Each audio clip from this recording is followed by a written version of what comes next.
Okay, good morning mga kasimanwa live sa opisina, station it aton nga Leso Municipal Police Station. No? We have this morning si Police Major Dixrel Tortuya. Kahapon sir, may kasang anti-illegal drug operation no sa poblasyon. Congratulations sir sa inyong effort nga mapadayon rong away kontra sa illegal nga droga, particularly yaman sa Banwa ita Leso.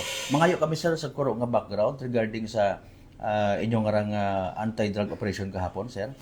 May dayad gid nga agahon Sir Malbert no kimo sa imo nga mga manog pagamati kahapon nga ni Agosto 11 11 banda alas 7:51 it gabi. Gabi, okay. Oo. Hay raton nga Leso MPS Station Drug Enforcement Team hay magin hiwat nga isa nga ka anti-illegal drug buy bust operation iya sa parte at sitio Gikod poblasyon Leso Aklan. Okay. Suspect naton sir, taga iya mata sa Leso gid man. Pila ang edad ag ano kaya ro ang trabaho? Sir no aton nga suspect hay taga iya man sa aton nga Banwa it Leso. Gimawrahin nagapangidaron it 57 anyos so sa aton nga pag-interview kana. Gimawrahin trabaho bilang driver sa isa nga lending company. Ay, okay. Nano background ka ra sir man, pamaan nanuro rason nga ginpaidagaw mo sa bypass operation? Raya nga ni hay ginsugid it aton nga confidential informant nga imawrahay na engage sa pag duso it din nga illegal nga droga. Okay. So, kabi sir, kumusta na-consummate rong transaction? Ano mga recovery sir? Agpilang bilog? Sa aton nga ni nga pag himo it aton nga buy bust operation kana hay nakabuo kita it isang ka sachet nga ginasuspetsohan nga illegal nga droga kabaylo it buy bust money nga 1,000 pesos. Pagkatapos karon hay during sa search body search pagkatapos it lawful arrest hay naka-recover pagid kita it tatlong ka sachet. Oo. Pila nga ni ro buy bust money ta kara sir? 1,000 pesos sir. 1,000 pesos. Okay, sige. Subject person nga na sir makaron hay sa aton pa yata nga custody, tama ba?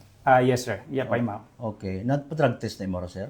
Yes sir, insigida kabi pagkatapos it aton nga operation hay mora hay ginpaydagom sa medical examination aging diretso man sa pagpa-drug test. Okay. May result na iyan sir sa nga drug test? Makaron sir hay ginahugat pa naton ro result halin sa aton nga regional crime or regional forensic unit. Okay. So sa makaron sir hay gina-prepare naton dong kaso na no pagbayular sa Republic Act 9165. Lastly sir, may padumdum kita sa aton yung mga viewers mga kasimanwa sa Banwa Leso nga if ever hay naga-engage sa gihapon sa day karang illegal transaction sir, go ahead.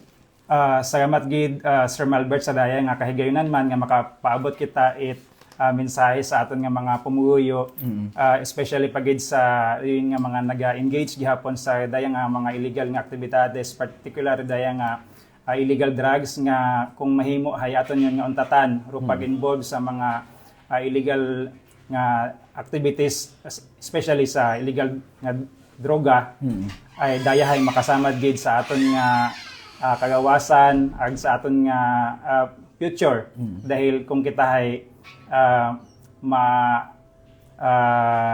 sayuran it aton nga mga otoridad ag ikapaydagom kita sa anti-illegal drug operation hay sigurado gid nga kita hay madakpan. In fairness sir, pahabol kita nga pangutana no kung willing very much nga makipag-cooperate ro kaparehas kara sa naging drug subject ninyo kabi ag mabulig man no para nga ni ma-minimize ro dahil karang mga illegal drug related activities kung may una pagid man sa may Banwa Leso. Bukas ra aton nga Leso PNP sir sa pag entertain sa daya karang offer man if ever. Yes sir.